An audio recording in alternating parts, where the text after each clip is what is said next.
श्रीगोंदा तालुक्यातील लोणी व्यंकनाथ येथे शेततळ्यात बुडालेल्या 2 चिमुकल्यांचा रुग्णवाहिका वेळेत न मिळाल्याने मृत्यू झाल्याचा धक्कादायक प्रकार समोर आलाय।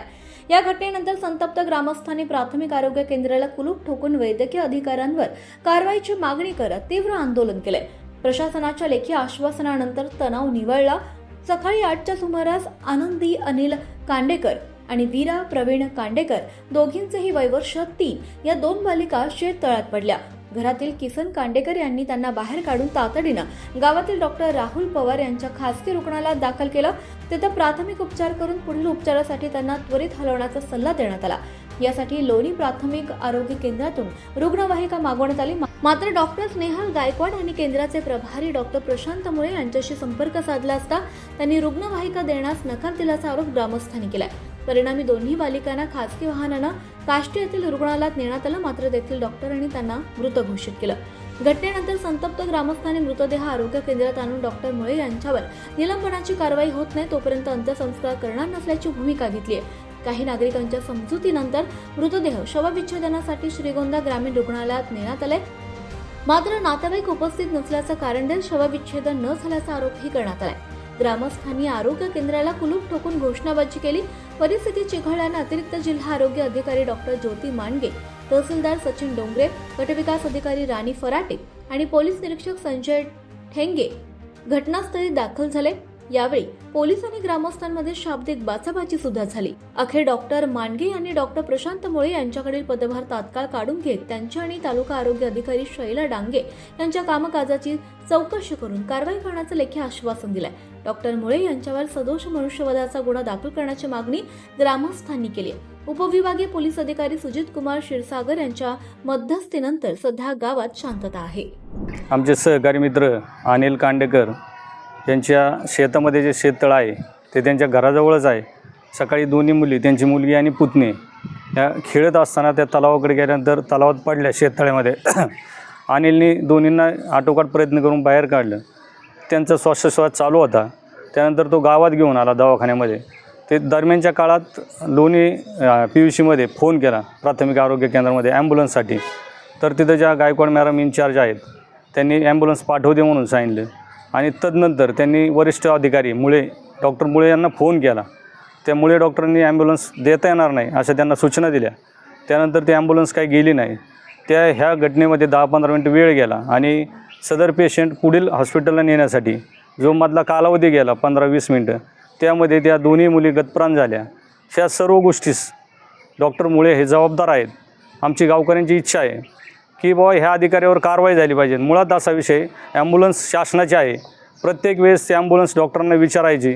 ॲम्ब्युलन्स विचारल्यानंतर त्या ॲम्ब्युलन्सला डिझेल पेशंटने टाकायचं आणि मग ती ॲम्ब्युलन्स इथून हलती। मुळात हा शासनाचा जो कारभार आहे तोच चुकीचा आहे। ॲम्ब्युलन्स शासनाची असताना तिला डिझेल गावकऱ्यांनी किंवा पेशंटने द्यायचं कारण पडत नाही। हे प्रत्येक वेळेस गावातील पेशंटची पिळवणूक करायची आणि त्याचा गैरफायदा घ्यायचा। या माध्यमातून आजच्या घडलेल्या घटनेतून जो काही गावातील लोकांचा तीव्र संताप आहे त्या माध्यमातून मी तुमच्या माध्यमातून विनंती करतो शासनास की संबंधित जो डॉक्टर आहे त्याच्यावर कायदेशीर कारवाई झाली पाहिजे आणि हे ॲम्ब्युलन्स गावातील म्हणजे ह्या उपकेंद्राच्या अंडर जे गावं येतात मडेवडगाव, चिंबळा, लोणी, बेलवंडी ह्या सर्वांना ती अचानकपणे कधी उपलब्ध झाली पाहिजे एवढीच विनंती करतो। थांबतो। नमस्कार, मी डॉक्टर ज्योती मांडगे, अतिरिक्त जिल्हा आरोग्य अधिकारी। लोणी व्यंकनाथ येथून फोन आल्यानंतर आम्ही जिल्हा स्तरावरून माननीय जिल्हा आरोग्य अधिकारी डॉक्टर नागोजेंचा यांच्या सल्ल्यानुसार मी इथे PSCला लॉक लावलं आहे ग्रामस्थांनी आणि 2 बालकांचा मृत्यू झाला आहे बुडून। त्या संदर्भात ॲम्ब्युलन्सबद्दल काहीतरी तक्रार असल्याचं आणि डॉक्टरांबद्दल काही तक्रार असल्याबद्दल माहिती मिळाली। त्यानुसार आम्ही इथे आल्यानंतर ग्रामस्थ जमा झालेले होते आणि आतमध्ये आल्यानंतर आपल्याशी चर्चा करू असं बोलून त्यांनी मला देखील लॉक केलं आणि माझ्याबरोबर तालुका आरोग्य अधिकारी डॉक्टर डांगे मॅडम यांना देखील लॉक करण्यात आलं। त्याच्यानंतर बऱ्याच वेळ बाचाबाची PI साहेब आल्यानंतर झाली आणि मग लॉक उघडून सामंजस्याने सगळ्यांचं सांत्वन करण्यात आलं आणि जे काही कोणी दोषी निघेल, समजा जर आमच्या कर्मचारी किंवा डॉक्टरांकडून ॲम्ब्युलन्स देण्यामध्ये काही चूक झाली असेल किंवा त्याच्यामध्ये जर दोष असेल त्यांचा, तर योग्य ती कारवाई जिल्हा स्तरावरून आरोग्य विभागात घेण्यात येईल। त्याच्यात जिल्ह्याकडे ॲक्च्युली 2 प्रकारचे ॲम्ब्युलन्स असतात आरोग्य विभागाचे, 102 आणि 108। 108 ही सिव्हिल सर्जन साहेबांच्या अंतर्गत येते आणि ती रेफरलसाठी वापरली जाते. पूर्ण राज्यामध्ये तिचे मॅपिंग केलेलं आहे, तिचा एरिया ठरलेला आहे, ती कुठे उभी राहील आणि तिला कॉल आला की ती जाते. 102 ही PSCसाठी दिलेली ॲम्ब्युलन्स आहे, जी PSCच्या कामासाठी आणि माता आणि बालसंगोपन ह्याच कार्यक्रमाअंतर्गत वापरली जाते. आणि PSCच्या प्रायव्हेट हॉस्पिटलमधून दुसऱ्या प्रायव्हेट हॉस्पिटलमध्ये रेफर करण्यासाठी ही ॲम्ब्युलन्स नाही देत आहे. हे शासन निर्णयामध्ये आहे. गव्हर्मेंटच्या जे शासन निर्णय आहे त्यानुसार तरी 102 फक्त माता बाल संगोपनसाठी वापरायची आहे. एक PSCमधून एका म्हणजे government institute to government institute आपण पाठवू शकतो. हे पेशंट प्रायव्हेटला होतं आणि दुसऱ्या प्रायव्हेटला जाणार होतं असं मला आत्तापर्यंत समजले. तरी आम्ही सखोल चौकशी झाल्यानंतर याच्यावर योग्य ते मला बोलता येईल. आता ह्याच्यानंतर आम्ही जिल्हा स्तरावरती आमचं जे इथलं जे परिस्थिती होती, आज जी काही बरीच मोठी मॉब जमा झाला होता ते आम्ही जिल्हा स्तरावर मांडू. त्यानंतर योग्य तो निर्णय घेण्यात येईल आमच्या स्तरावर. ते जे वैद्यकीय अधिकारी इथे 2 वैद्यकीय अधिकारी आहेत. मागच्या 1.5 महिन्यापासून डॉक्टर गायकवाड आणि डॉक्टर रणसिंग हे आहेत. त्यापूर्वी डॉक्टर